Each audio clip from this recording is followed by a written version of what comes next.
Have you ever sat through one of those movies? You know, the ones, the massive $250 million Oh, blockbusters. yeah. Where literally everything is exploding. Right, where there's just a million explosions happening on screen. Entire cities are like crumbling into dust. Spaceships are colliding in low orbit. And the sound design is just deafening. Exactly. The bass in the theater is physically shaking your seat. And yet somehow you're sitting there and you just feel completely, utterly bored. You're totally zoning out. Yeah, you're sinking into the upholstery, you're checking your watch, wondering, what you're going to have for dinner Pretty later. worst feeling. But then on the flip side, you read a quiet story, or you watch a scene where it's literally just two people. They're sitting across from each other at this dimly lit kitchen table, drinking lukewarm coffee, Just having a conversation. just talking. And you are absolutely gripping the edge of your seat. You're practically holding your breath. Right. Why is that? Why does the exploding city put you to sleep, but the quiet room thrills you? Well, it really comes down to a fundamental misunderstanding of how the human brain processes consequence. It's the ultimate structural mystery of human entertainment, really. So today we are taking a deep dive into the hidden architecture of the stories we consume. We're looking at a fascinating, really comprehensive breakdown of narrative mechanics. It's just titled simply Plot. Such a simple title for a very complex idea. I know, right? But for anyone listening, we aren't going to just draw a triangle on a chalkboard and point to the rising action. We're going way past the surface level into this radically different, highly psychological framework. Yeah, it's called Bannock's subpersonality lens. Right. And as we get into this, you're going to see how it treats plot, not as this rigid, lifeless diagram, but as a living ship navigating through a dark, unpredictable storm. That nautical framework is so crucial because it changes the entire premise of what a creator is actually doing. So? Well, this framework argues that plot is deeply philosophical. It forces us to ask, why do stories even matter to us? How do they move? What do they demand of the creator who builds them? And really, what do they demand of you, the audience? Yeah. And the core thesis we have to start with is a total rejection of a really common definition. Plot is not merely what happens. Right, because if plot were just like what happens, then my grocery list would be a plot. Exactly. I mean, I went to the store, I bought eggs, I came home, things happened. But nobody is putting that on the edge of your seat thriller list. No one is gripping their seat for your egg run. Definitely not. And that is the foundational distinction. Story is the raw sequence of events, the grocery list. But plot is why what happens actually matters. It's why. Right. It's the causal and emotional design operating underneath those events. Think of it this way. The events are the physical road you're driving on. Okay, the asphalt. Yeah. But the plot is the route you chose to take. It's the sudden weather system that rolls in. It's the engine trouble you ignored yesterday that finally catches up to you. Oh, that's okay. The wrong turns you're forced to make, the hard choices at the crossroads, and ultimately the profound reason you cannot return home as the same person who left. Wow. So before we can talk about, steering this ship through the storm, Yeah. we need to understand how the engine actually works. We have to build the engine first. Right. We need to move from that abstract definition into the actual grinding mechanics of causality. And to do that, we have to pull apart three terms that I feel like people use interchangeably all the time. Oh, constantly. Premise, story, and plot. Yes. Because if we don't separate these, everything else we talk about today just falls apart. So let's use an analogy to break those down, expanding on the concepts from the research. The premise is just the seed. It's the initial condition or the what if. Okay. For instance, let's say a young boy living under a staircase discovers he has magical abilities. So familiar. Right. That is a premise. It has a ton of potential energy, but it hasn't actually moved anywhere. It's totally static. It's like the picture on the front of a puzzle box. That's a great way to put it. Then you have the story. The story is the raw material. It's the chronological accounting of the events that follow. The boy gets a letter. The boy goes to a magical school. It meets some friends. Exactly. A troll attacks them in a bathroom. They play a sport on flying brooms. They fight a villain. Which again is just a list. It's a sequence of things occurring in chronological order. It's just material. But then we get to the plot. Plot is the causal and emotional chain of consequence that binds those events together so tightly that they cannot be separated. It introduces pressure. Yes, plot introduces pressure. So turning that sequence into a plot looks entirely different. It looks like this. A grieving protagonist is asked to avenge a murder. But his intense need for certainty and his fear of moral corruption paralyze him. Right, he's stuck. Therefore, his hesitation allows the villain to consolidate power. Because the villain consolidates power, the protagonist's loved ones are targeted. I see.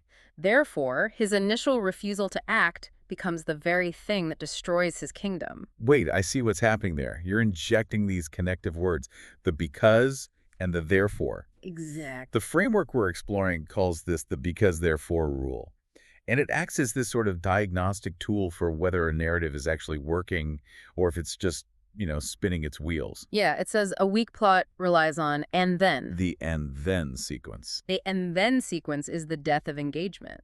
Imagine a sequence like this. She finds a strange key, and then she opens the cellar door, and then she sees a terrifying monster, and then she runs away into the woods. I mean, stuff is happening. There's a monster, there's running, but it feels entirely hollow. It feels hollow because it's just proximity. Things are happening near each other, but they aren't causing each other in a meaningful way. Right, there's no internal pressure forcing the protagonist's hand. Yeah. None. Now let's apply the therefore and but mechanics to that same scenario. She finds a key because her brother frantically hid it before disappearing. Okay. Stakes. Therefore, she realizes the cellar is connected to his disappearance and opens the door. But opening the door releases the very monster he sacrificed himself to trap. Wow. Therefore, saving her brother now means she is responsible for unleashing a plague on her town. Every single event forces a decision, and every single decision creates an entirely new, usually worse situation. It's a completely different experience. It really makes me think about the difference between a haunted house ride and, like, whitewater rafting. Oh, I like that. Walk me through that. Well, when you're in a poorly plotted story, and then story, it feels like being shoved through a cheap haunted house on rails. You are strapped into a plastic cart, you're moving forward at a fixed speed, a plastic skeleton drops from the ceiling, and then a strobe light flashes, and then a guy in a mask yells at you. You have absolutely zero agency. None. You are just experiencing proximity to loud noises. And how long does that thrill actually last? About 3 seconds. Right. As soon as the skeleton retracts, you're bored again, just waiting for the next loud noise. Exactly. But a strong plot, built on because and therefore, feels like being carried by a rapid river. The currents are pulling you, and as you travel, you have to paddle, you have to react to the rocks. You are gradually learning to understand how the water moves. That's spot on. And the research points out that the smallest unit of plot isn't a physical action like a skeleton dropping. It defines it as a meaningful change of state. A meaningful change of state. Yes. That phrase is basically the atomic level of storytelling. Before an event happens, say, the hero believes the world is a fundamentally safe place. After the event, the hero knows deep in their bones that safety was always an illusion. The reality shifted. The state of their reality has fundamentally changed. If an explosion happens, but the character's internal state or external reality doesn't shift in a way that requires a new decision, that explosion is narrative deadweight. Deadweight.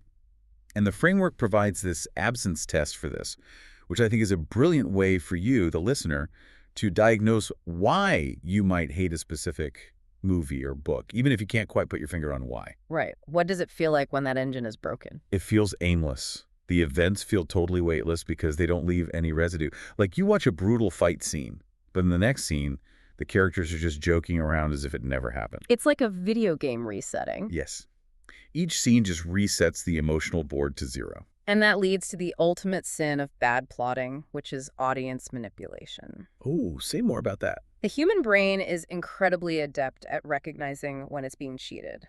When a story lacks that causal chain, it eventually reaches a point where it demands an emotion from you. It plays the swelling, tragic music, and it wants you to cry for a dying character. But you don't feel anything. Because the plot hasn't actually done the mathematical work of earning that moment through consequence. You don't feel sad, you just feel annoyed. You feel manipulated. You feel like the creator is demanding a destination without having taken you on the actual journey. Okay, so let's say we've got the engine running.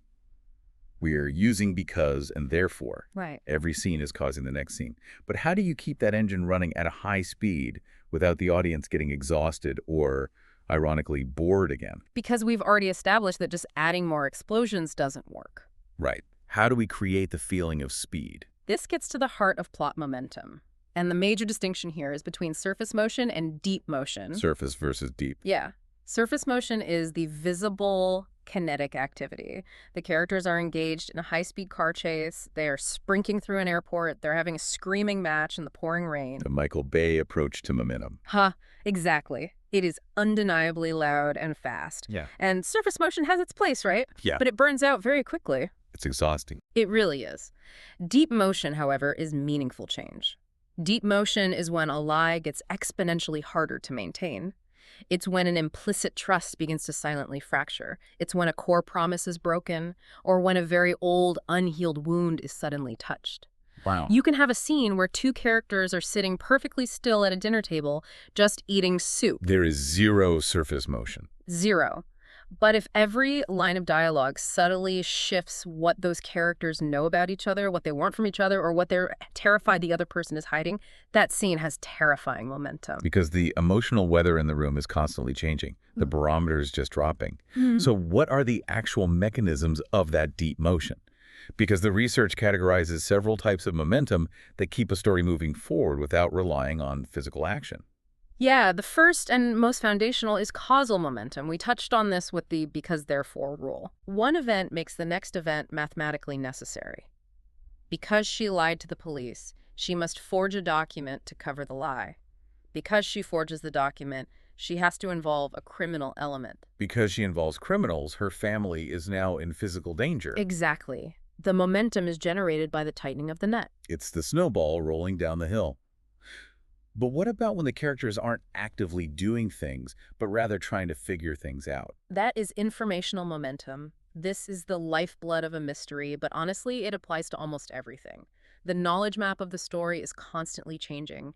The audience and the characters are acquiring new puzzle pieces. But crucially, finding a new piece of information doesn't just answer a question. No, it usually opens up 3 more dangerous questions. Like finding out the victim was poisoned doesn't end the story. It forces you to ask who had access to the tea. Precisely. Then we have relational momentum. Oh, I see this all the time in prestige television. This is where the status of relationships is the primary engine. Allies become liabilities. Give me an example. Like, you have two people pulling off a heist, right? And they start getting closer, maybe it gets romantic. But because they are getting closer, they're actually becoming less honest about their individual exit strategies. That's a great example. Or a mentor figure slowly reveals a level of ruthless pragmatism that completely terrifies the protege. The momentum is the shifting ground beneath their feet. And finally, there is moral momentum. This is arguably the most compelling for the human brain. Why is that? It's when a character is relentlessly pushed toward a value-defining choice. We watch them compromise. First, they bend a minor rule for a good reason.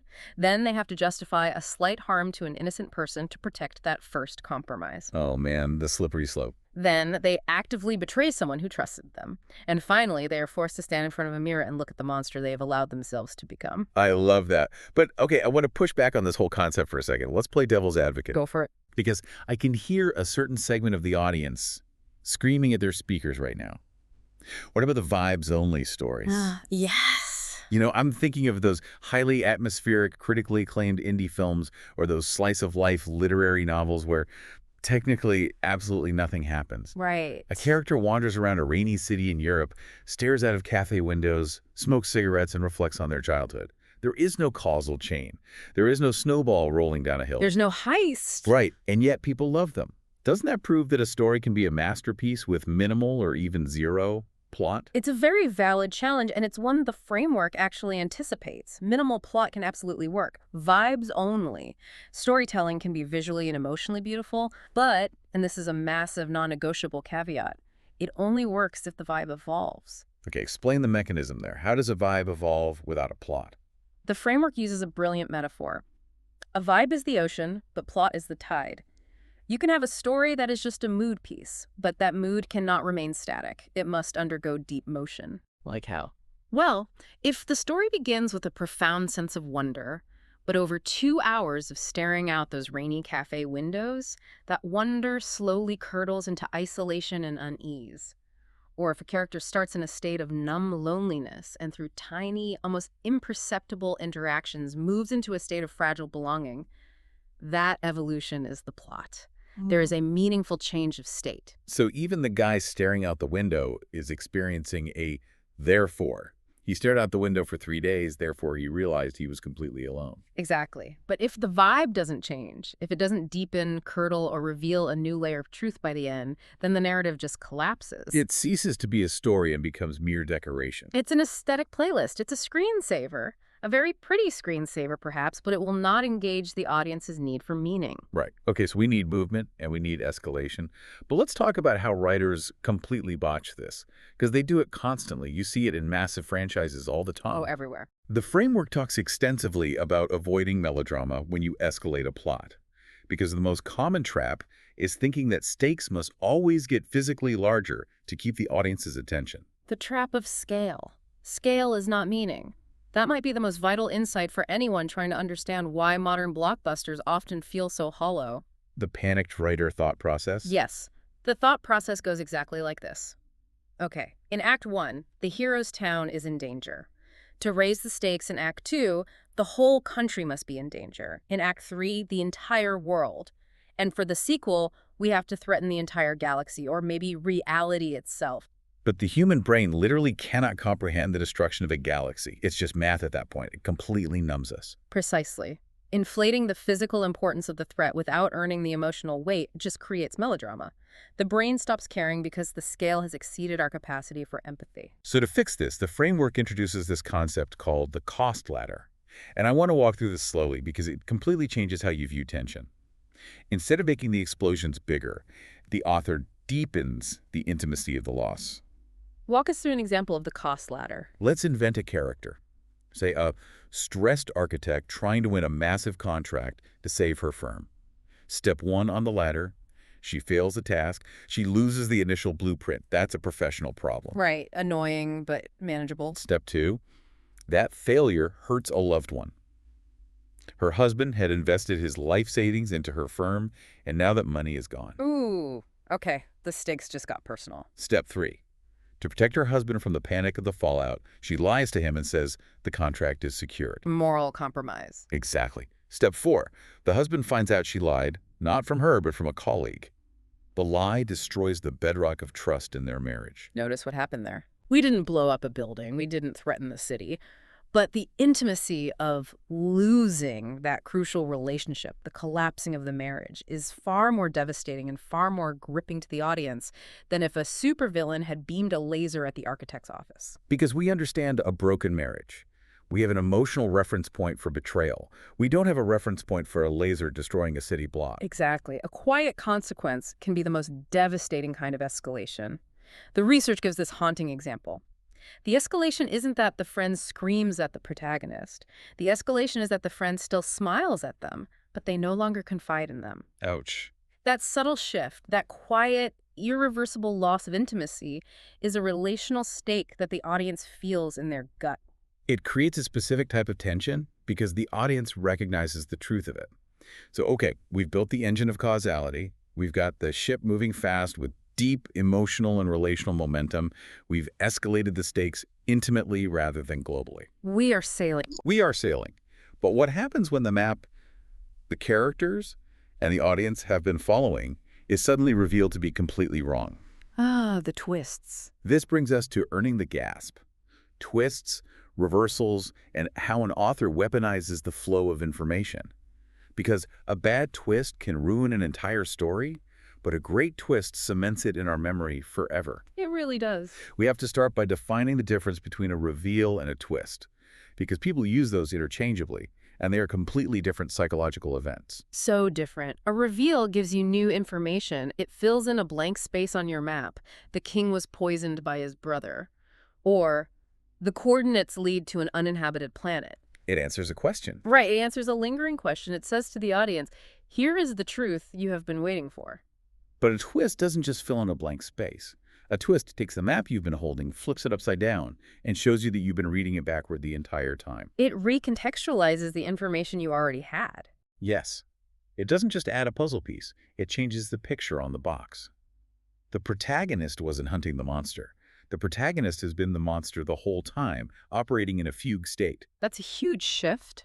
A twist says, here is a truth that fundamentally alters the meaning of every single scene you have already witnessed. And this leads to the golden rule of twists from our source material. It's a difficult balance to strike, but when done correctly, it's magical. A good twist must be surprising in the moment, but inevitable in hindsight. Surprising, but inevitable. It has to perfectly marry those two things. When the twist drops, the audience should have a physical reaction of shock like, I did not see that coming, followed almost immediately by a sinking realization. But now that I look back, the story was preparing me for this from the very first frame. But wait, how do they actually do that? Because if you hide the clues too well, it feels like a cheat. A bad twist says, haha, I hid information from you. You were wrong because I lied to you. Right, and as an audience member, you just feel robbed. Yeah. But a great twist says, you saw the truth, you looked right at it, but you didn't understand what it meant yet. How does an author plant a clue so that I look right at it and don't see it? Misdirection and cognitive load. Cognitive load. Yes. The author uses that surface motion we talked about earlier to distract you from the deep motion. They put a loud, kinetic event in the foreground. Say, two characters are having a screaming argument about money. Okay. High tension. Right. Your brain is entirely focused on the conflict, the anger, the volume. You are bearing a heavy cognitive load trying to process the fight. I'm just trying to follow the argument. Exactly. So you completely fail to notice that during the argument, one of the characters subtly pockets a set of keys left on the counter. The information was given to you fairly, it was on screen, but your attention was directed elsewhere. So they use our own focus against us. That's brilliant. Which leads to the broader concept of how authors control who knows what and how that completely changes the psychological feeling of the plot. The framework breaks down the mechanics of information flow into three distinct modes: mystery, suspense, and dramatic irony. Let's look at how each of these manipulates the audience's experience. First is mystery. This is when the audience knows less than the characters, or at least less than the truth of the situation. You are actively trying to catch up. You are a detective analyzing clues. The cognitive pleasure comes from attempting to solve the puzzle before the protagonist does. Got it. Then you have suspense. This is the classic Hitchcock mechanism. This is when the audience knows a specific danger is coming, but the characters are oblivious. The bomb under the table. Exactly. We, the audience, saw the villain plant a bomb under the cafe table.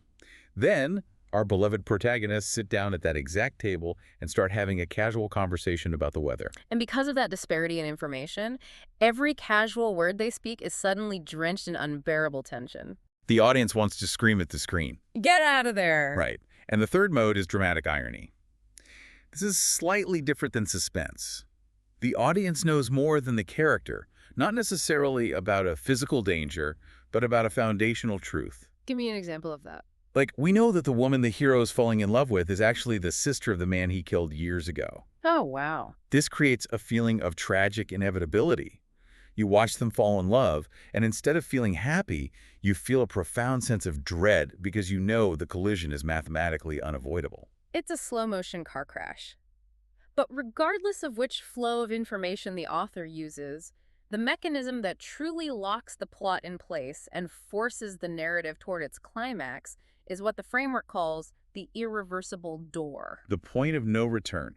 I want you, the listener, to think about the last time you had a truly heated argument with someone you care about, and someone said something incredibly cruel. We've all been there. You felt that immediate physical shift in the room, right? You knew instantly that the relationship had fundamentally changed. That is an irreversible door. Every strong plot requires at least one of these doors to slam shut and lock behind the protagonist. It is an event that crosses a line that simply cannot be uncrossed. Like a secret being revealed publicly. Yes. A secret is revealed. A physical action is taken. A trigger is pulled. A contract is signed. A resignation is handed in. The old normal that existed at the beginning of the story is now structurally impossible to return to. Once that door slams shut, the characters are trapped in the causal chain. They are on a high-speed collision course with the ending. Which brings us to the next massive phase of our deep dive, the hidden promise. Landing the plane. How does a story land the plane? How do you construct an ending that actually satisfies all the psychological weight we've just spent hours building? We need to talk about the true nature of a climax, the concept of consequences, and how subplots carry us there. When we hear the word climax, we are culturally conditioned to visualize the final battle. The armies clashing on the muddy field, the giant CGI lasers shooting up into the sky, the final fistfight on top of the moving train. Right, the biggest explosion. But the framework argues that the climax is almost never the biggest explosion. An explosion is just surface motion. The true climax is the decisive confrontation with the central problem. More importantly, the true climax is the moment that forces a definitive choice. Yes. The climax isn't about defeating the bad guy. The climax is the moment the character chooses who they are. It is the moment they act in a way they couldn't possibly have acted at the beginning of the story. Exactly. The climax is the proof of change. If the protagonist started the story as someone who obsessively needed to control every variable because they were terrified of getting hurt, the climax is not them building a better cage. What is it then? The climax is the moment they have to willingly drop their weapons and trust someone else to carry the burden, knowing they might get betrayed. If they started out seeking bloody revenge, the climax is the moment they hold the sword to their enemy's throat and choose to stop the cycle, refusing to become the very thing that broke them in the first place. The choice is the climax. And this ties directly into the psychology of payoff, which is where a lot of stories fail their audience. The framework introduces this concept of the outer promise versus the hidden promise. Every single plot makes a promise to you in the first 10 minutes. Let's break that down. Okay, so the outer promise is usually genre-based. This is a story about surviving a shipwreck on a deserted island. That's the hook. But underneath that, there is a hidden promise. Which is thematic. Right. The hidden promise is, this is a story exploring what remains of our humanity when all the comforts of civilization are violently stripped away. A truly satisfying ending fulfills that hidden promise, even if it completely subverts the outer promise. Maybe they never get off the island. Maybe the rescue ship sails right past them. So the outer promise fails. It fails. But if the characters prove they have retained their humanity, fulfilling the hidden promise, the audience will walk away deeply satisfied. But for a payoff to work, it requires memory. Memory. That is a beautiful phrase from the research. Payoff requires memory. A climax works because the story taught the audience to remember a specific detail early on and then transforms the meaning of that detail at the end. Like a cynical joke. A cynical joke, a childhood wound, a broken compass. It gets planted in Act 1.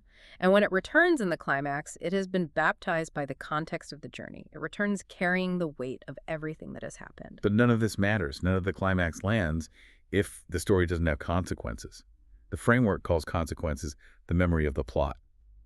And this is where so many modern franchises lose me entirely. Same here. If a city burns down in Act 2, the world must carry the grief of that city in Act 3.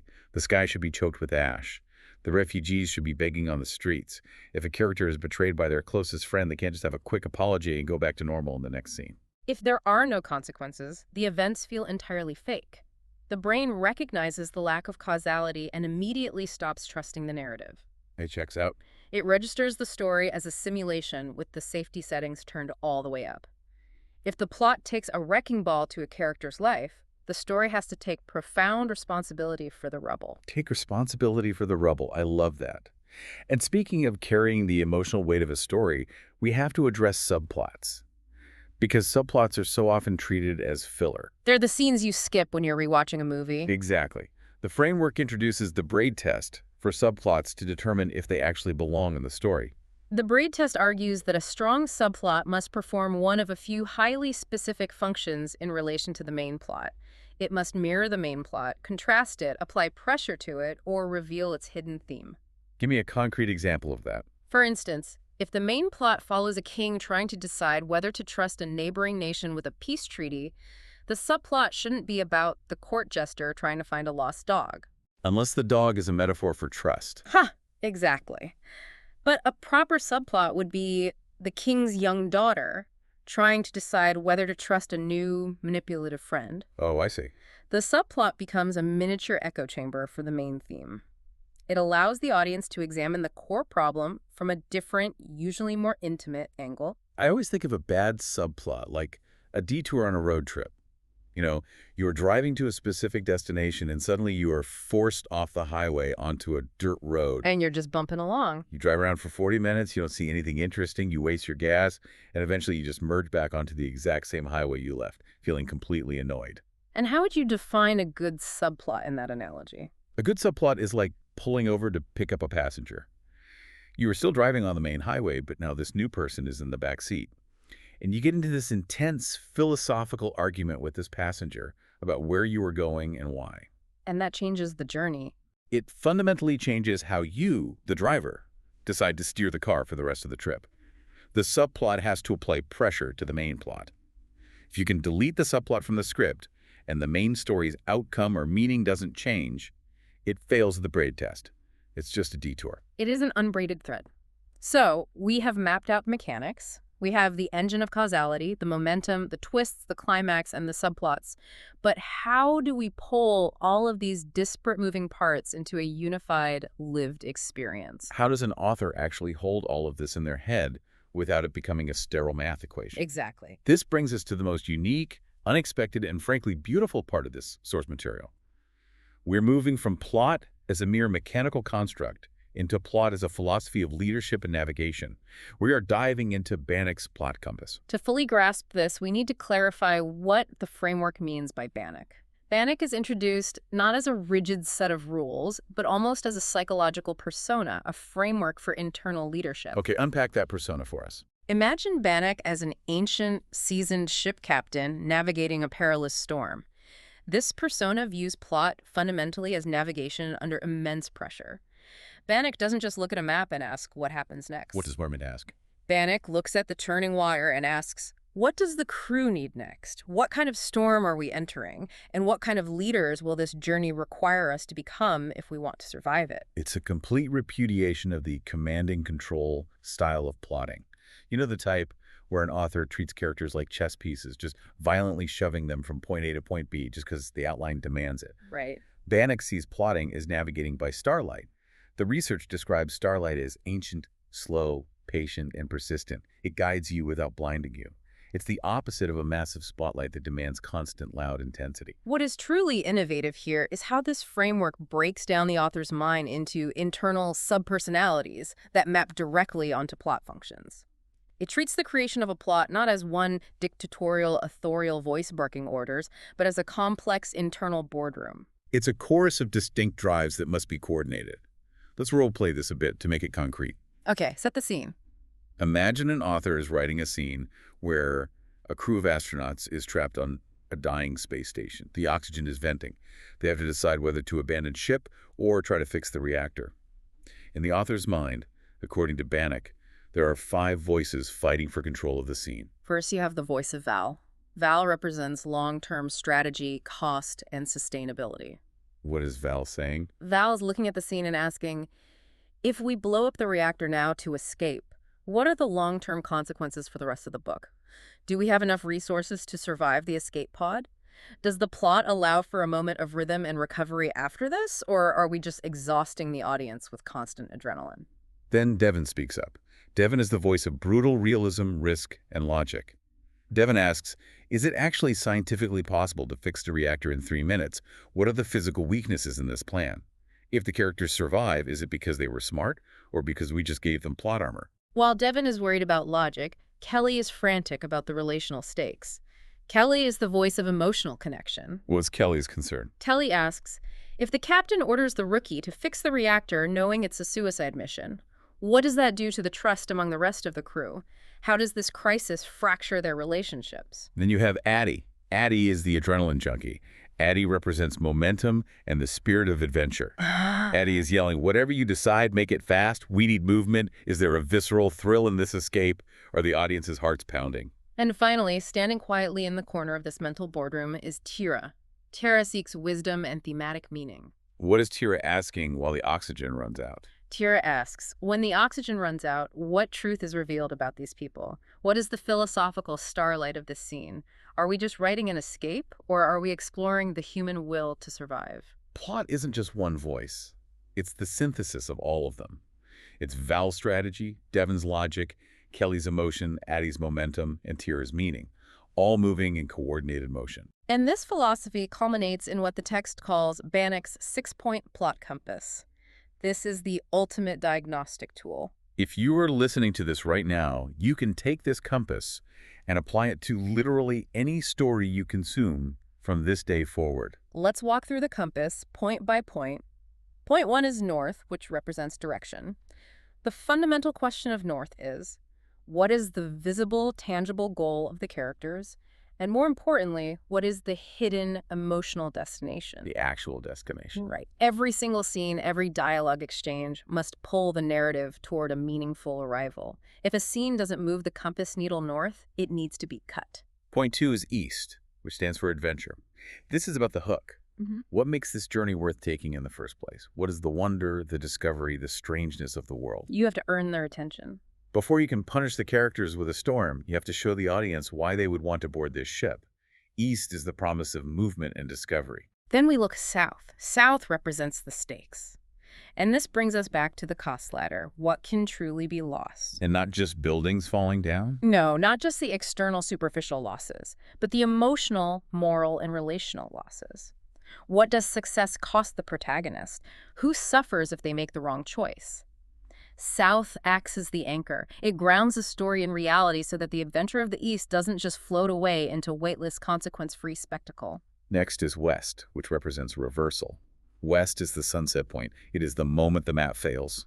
The twist. Exactly. What unexpected truth forces the route to change? Where does the protagonist's original assumption completely collapse, forcing them to realize that they only understood a fraction of the truth? West is the irreversible door slamming shut. And when West happens and the map is broken and the characters are plunged into darkness, we look up to the sky. The sky represents meaning. What star guides the story when all certainty fails? What is the thematic starlight? When they lose everything. When the protagonist loses their weapons, their allies, and their plan, what is the core internal value that remains tested but unbroken? Finally, after navigating by the sky, we reach the harbor. The harbor represents the payoff. Does the ending feel like the destination the story secretly needed all along? Did we fulfill the hidden promise? Did we reach the shore demanded by the inner voyage, or did the plot just run out of gas, shrug its shoulders, and stop sailing? It is an incredibly holistic way to view structure. It ensures that the emotional weight matches the kinetic momentum. Absolutely. I have to admit, synthesizing all of this changes how I view storytelling entirely, because Bannock's compass asks a fundamental question. Did the plot take responsibility for what it broke? That's the core of it. If the hero wins the final battle, what did that victory actually cost their soul? It turns the act of plotting from cold mechanical architecture into a profound act of empathy. It requires the creator to care deeply for the characters and the audience as they guide them through the storm. And that empathy is what resonates with the human brain. A good plot is a ship under starlight. The storm provides the external pressure, the crew provides the relational heart, the stars provide the thematic meaning, and every single course correction leaves everyone involved fundamentally, irrevocably changed. So what does all of this mean for you, the listener, navigating your own media consumption and your own life? We have gone on quite a journey today. A very deep dive. We've pulled apart the engine.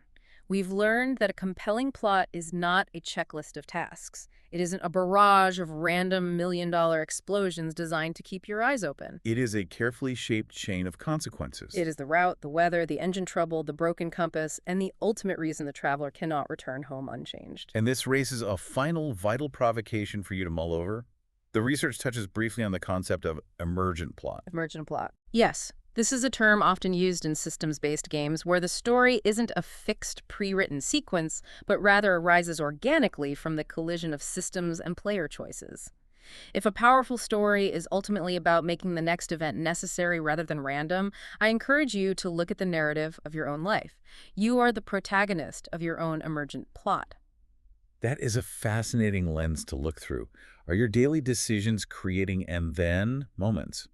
Are you just passively letting things happen in proximity to you, feeling like you're strapped into a plastic cart in a haunted house, waiting for the next skeleton to drop? Just waiting for the loud noise. Or are you consciously creating, therefore, moments where your choices carry agency, intention, and consequence? When your personal map inevitably fails, because West always comes, a reversal always happens to all of us, Right. what is the starlight, that core internal value that you will use to navigate the dark? What is the hidden destination your current choices are sailing toward? It serves as a beautiful reminder that plot is not just an artistic tool for writers. It is a fundamental reflection of how the human mind attempts to navigate the chaos of existence, relentlessly seeking causality and meaning amidst the storms. Beautifully said. Thank you for joining us on this deep dive. The next time you sit in a theater and watch a movie with a million explosions or open a book where two people are just talking over coffee, I want you to look at it through Bannock's compass. Feel for the causal chain. Look for the starlight. Until next time, keep navigating.